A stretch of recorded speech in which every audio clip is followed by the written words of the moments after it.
ಎಲ್ಲರಿಗೂ ನಮಸ್ಕಾರ.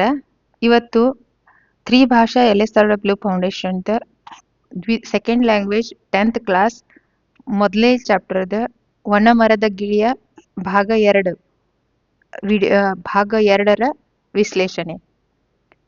ಇಲ್ಲಿವರೆಗೂ ನಾವು ಆ, ವನಮರದ ಗಿಳಿಯಲ್ಲಿ ಬರುವಂತ ಕೆಲವು ಮೊದಲನೇ ಭಾಗದಲ್ಲಿ ವನಮರದ ಗಿಳಿಯಲ್ಲಿ ಕೆಲವೊಂದು ಆಯ್ಕೆಗಳ ಬಗ್ಗೆ ನೋಡ್ಕೊಂಡಿದ್ವಿ. ಆಮೇಲೆ ಆ ನೆಕ್ಸ್ಟ್ ಒಂದು ವಾಕ್ಯದ ಪ್ರಶ್ನೆಗಳನ್ನ ನೋಡ್ಕೊಂಡಿದ್ವಿ. ಈಗ 3-4 ವಾಕ್ಯಗಳಲ್ಲಿ ಪ್ರಶ್ನೆಗಳನ್ನ ಡಿಸ್ಕಷನ್ ಮಾಡೋಣ. ಮರವನ್ನು ಬಿಟ್ಟು ಹೋಗದೆ ಇರಲು ಗಿಳಿಯು ನೀಡಿದ ಸಮರ್ಥನೆ ಏನು? ಇದು 2024ರಲ್ಲಿ ಕ್ವಶನ್ ಈಗಾಗಲೇ ಬಿದ್ದಿತ್ತು.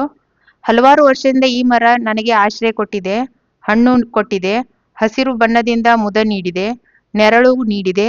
ಆದರೆ ಈಗ ದುರದೃಷ್ಟದಿಂದ ನನಗೆ ರೋಗ ಬಂದಿದೆ. ಈ ಸ್ಥಿತಿಯಲ್ಲಿ ಇದನ್ನು ಬಿಟ್ಟು ಹೋಗಬಾರದೆಂದು ನಿರ್ಧರಿಸಿದ್ದೇನೆ. ಮರವನ್ನು ಬಿಟ್ಟು ಯಾಕೆ ಗಿಳಿ ಹೋಗ್ಬಾರ್ದು ಅನ್ನೋದಕ್ಕೆ ಅದು ಮುಂದೆ ಸಮರ್ಥನೆ ಹೇಳ್ತೈತ್ರಿ. ಯಾಕಂದ್ರೆ ನಾನು ಆ ಮರದಲ್ಲಿ ಬಹಳ ವರ್ಷಗಳಿಂದ ಇದ್ದೀನಿ. ಆದ್ರೆ ಈಗ ಆ ಮರಕ್ಕೆ ಏನಾಗಿದ್ರೆ ರೋಗ ಬಂದಿದೆ, ಅದಕ್ಕಾಗಿ ನಾನು ಬಿಟ್ಟು ಹೋಗಿಲ್ಲ ಅನ್ನೋ ಸಮರ್ಥನೆ ನೀಡುತ್ತಾರೆ. ಸಾಮಾನ್ಯ ಲೋಕವರ್ತನೆ ಯಾವುದು? ಸಾಮಾನ್ಯವಾಗಿ ಈ ಲೋಕದ ಈಗಿನ ಸನ್ನಿವೇಶದಲ್ಲಿ ಯಾರೇ ಆಗಲಿ ಸುಖ ಸಂಪತ್ತಿನ ಕಾಲದಲ್ಲಿ ಜೊತೆಗಿರುತ್ತಾರೆ, ಆದರೆ ದುರ್ಬರ ಘಳಿಗೆಯಲ್ಲಿ ಅಂದ್ರೆ ಕಷ್ಟ ಕಾಲದಲ್ಲಿ ಜೊತೆ ಇರದೆ ಬಿಟ್ಟು ಹೋಗುತ್ತಾರೆ. ಇದು ಸಾಮಾನ್ಯ ಲೋಕವರ್ತನೆಯಾಗಿದೆ. ಹೌದಾ? ಗಿಳಿಯು ಇಂದ್ರನನ್ನು ಯಾವ ವರ ಕೇಳಿತು? ಆಗಸ್ಟ್ 24ರಲ್ಲಿ ಬಿದ್ದಿದೆ. ದೇವರಾಜ, ವರವನ್ನು ಕೊಡುವ ಇಚ್ಛೆ ಇದ್ದರೆ ಈ ಮರಕ್ಕೆ ಮೊದಲಿನಂತೆ ಹಸಿರಿನಿಂದ ನಳಿಸುವ ಫಲಪುಷ್ಪ ಭಾರದಿಂದ ಬೀಗುವ ನೆರಳು ಕೊಡೋ ವರವನ್ನು ದಯಪಾಲಿಸು. ಅದರ ಈಗಿನ ಅವಸ್ಥೆಯನ್ನು ನಾನು ನೋಡಲಾರೆ ಎಂದು ಗಿಳಿಯು ಇಂದ್ರನನ್ನು ವರ ಕೇಳಿತು. ನೆಕ್ಸ್ಟ್ 32. ಇಂದ್ರನು ತನಗಾದ ಸಂತೋಷವನ್ನು ಹೇಗೆ ಪ್ರಕಟಿಸಿದ? 23ರಲ್ಲಿ ಬಿದ್ದಿತ್ತು.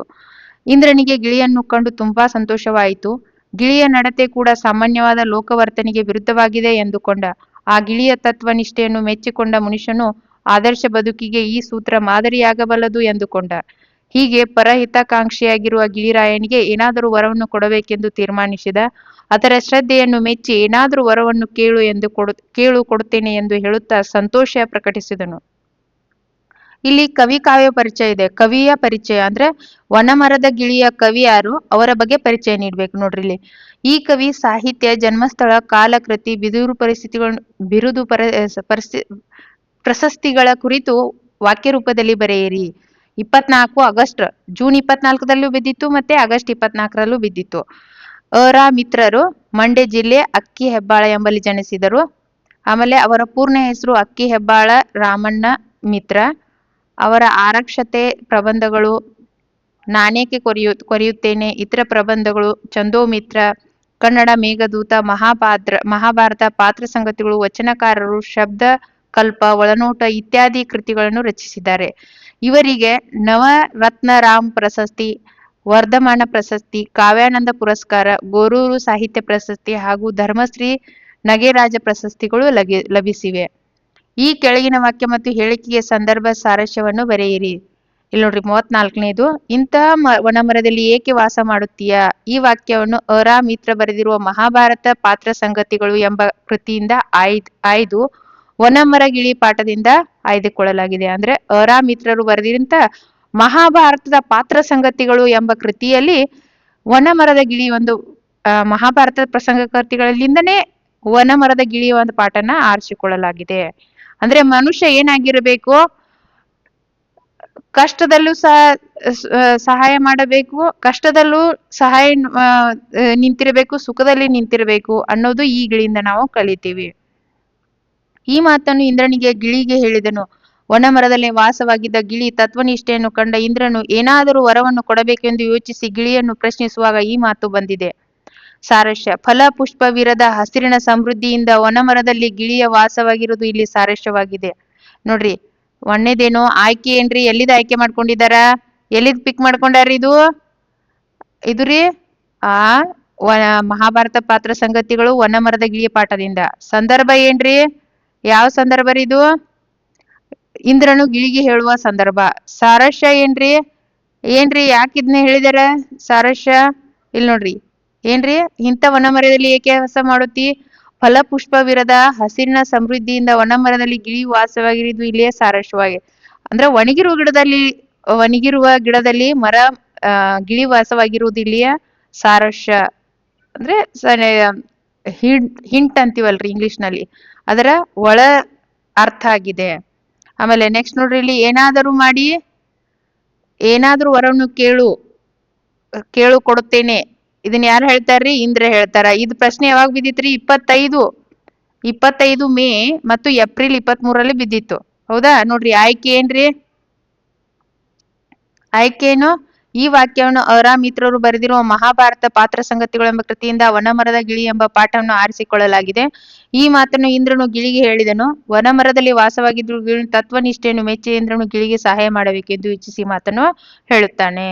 ಇಂದ್ರನ ಮೆಚ್ಚುಗೆಯ ಮಾತುಗಳು ಗಿಳಿಯ ಪರಹಿತಕಾಂಕ್ಷೆಯ ಗುಣದಲ್ಲಿ ಇಲ್ಲಿ ಸಾರಾಂಶವಾಗಿದೆ.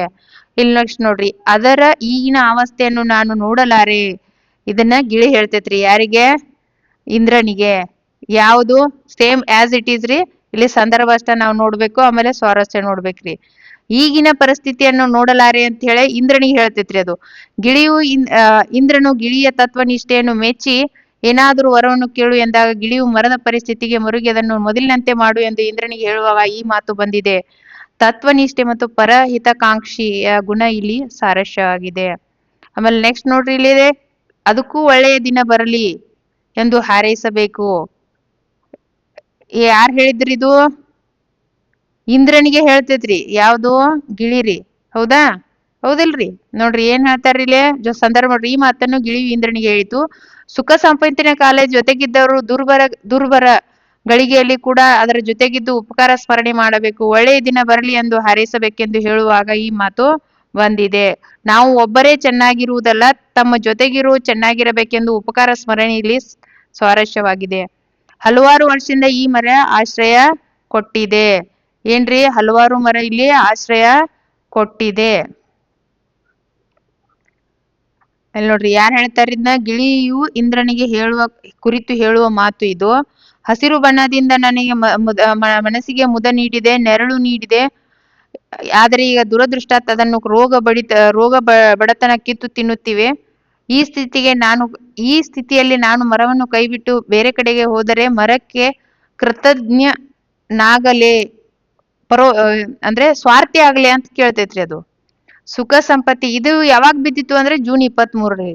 ನೆಕ್ಸ್ಟ್ ನೋಡ್ರಿ 10 ವಾಕ್ಯ. ಗಿರಿಯ ಪರಹಿತಕಾಂಕ್ಷಿ ಎನಿಸಿಕೊಂಡದ್ದು ಹೇಗೆ? ಜುಲೈ 25ರಲ್ಲಿ.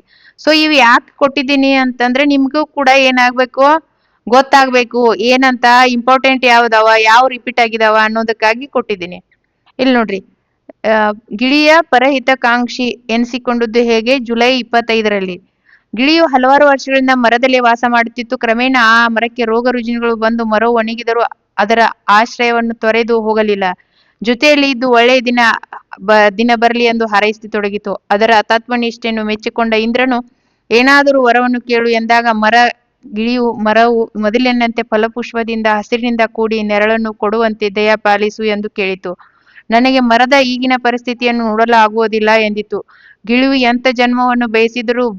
ಎಂಥ ಭೋಗನ ಬಯಸಿದರೂ ಇಂದ್ರನು ಕೊಡಲು ಸಿದ್ಧನಾಗಿದ್ದ. ಆದರೆ ಗಿಳಿ ಕೇಳಿದ ವರ ಸ್ವಾರ್ಥರಹಿತವಾಗಿತ್ತು. ಅದು ನರಲೋಕ ವರ್ತನೆಗೆ ವಿರುದ್ಧವಾಗಿರುವುದರಿಂದ ಗಿಳಿ ಪರಹಿತಕಾಂಕ್ಷಿಯಾಗಿದ್ದಾರೆ. ಒಂದ್ ವೇಳೆ ಗಿಳಿ ಜಾಗದಲ್ಲಿ ನಮ್ಮಂತ ಈ ಕಲಿಯುಗದ ಮನುಷ್ಯನಾಗಿದ್ರೆ ಏನ್ ಕೇಳ್ತಾ ಇದ್ರಿ? ಅವನೇನ್ ಕೇಳ್ತಾ ಇದ್ದ ಅಂದ್ರೆ, ನನ್ನ ಮರಿ ಮಕ್ಕಳೆಲ್ಲ ಕುಂತು ತಿನ್ನು ಹಂಗ ಆಶಿಸಿ ಬಿಲ್ಡಿಂಗ್, ಮನಿ ಮುಂದೆ ಕಾರ್ ಎಲ್ಲ ಇರುವಂತ ದೇವ್ರ ಕೊಳ ಕೊಟ್ಬಿಡು. ನಮ್ಮ ಮನೆಯಲ್ಲಿ ಬಂಗಾರದ ದಿಬ್ ಹತ್ಬೇಕು, ರೊಕ್ಕದ ದಿಬ್ ಹತ್ಬೇಕು, ರಾಶಿ ಮಾಡ್ಬೇಕು ಅನ್ನೋ ರೀತಿ ಕೇಳ್ಬಿಡ್ತಿದ್ದ. ಯಾಕಂದ್ರೆ ಮನುಷ್ಯ ಸ್ವಾರ್ಥಿರಿ ಅಲ್ಲ.